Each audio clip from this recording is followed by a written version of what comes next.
So I figured if I wanted to pursue a graduate program, it would be specifically in modernism and modern literature.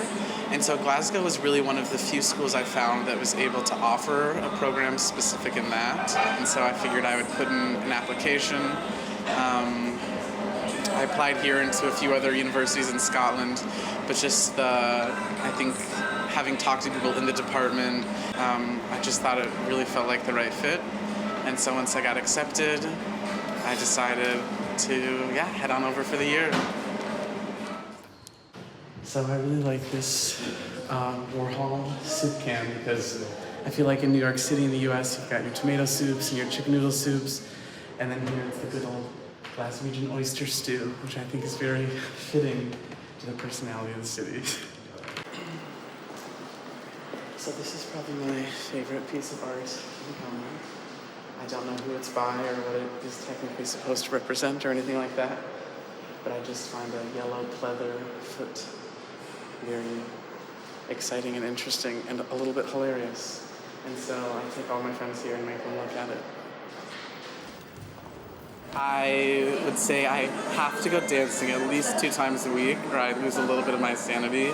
So the good thing about Glasgow is that I've pretty much mapped out places that I can dance and not like alone on a dance floor, but with other people, pretty much every night of the week, which has been great. So this is the library at the GOMA. This is where I come to do work on my dissertation and my essays. I don't have a library card here yet. One of the few libraries in Scotland that I don't have a card to. But so I'll usually just come down here, bring my coffee in, find a spot by the window, and get to work. This is also my favorite section of the library because it's kind of like the classic literature. So honestly, a lot of the books that I need for class are on this shelf, and I don't even really have to check them out or buy them.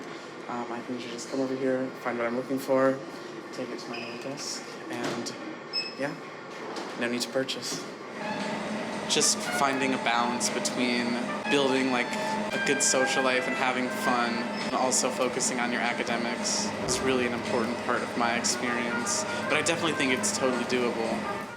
So this is Glasgow City Centre. I live just around there in a building. This is Queen Street. You can see there's the Queen Street station on that end, and then just a block past that building over there is the River Clyde. I really love living city centre here. You've got museums, pubs, restaurants, cafes, pretty much able to try a different one every day of the week. I think that one of the things I really love about specifically living city centre and Glasgow in general is that the public transport here is really good. So if you miss the subway, you can hop on a bus. If you don't want to take a bus, you can take the subway. And if you feel like getting some fresh air in your steps in, even from here to campus, it's only about a 45-minute walk. So great to get the blood pumping before class or before I sit down to work on my essay. I love Glasgow. Honestly, if I didn't have to leave this street, I think I could survive here. We've got Max's Bar, which is always poppin'. Cheapest tequila shot I can find thus far. I live right there in that Merchant City house. This is my charity shop where I buy all my clothes. I even got this shirt there. And then, cafes, China buffet, everything one needs to survive and live a good life.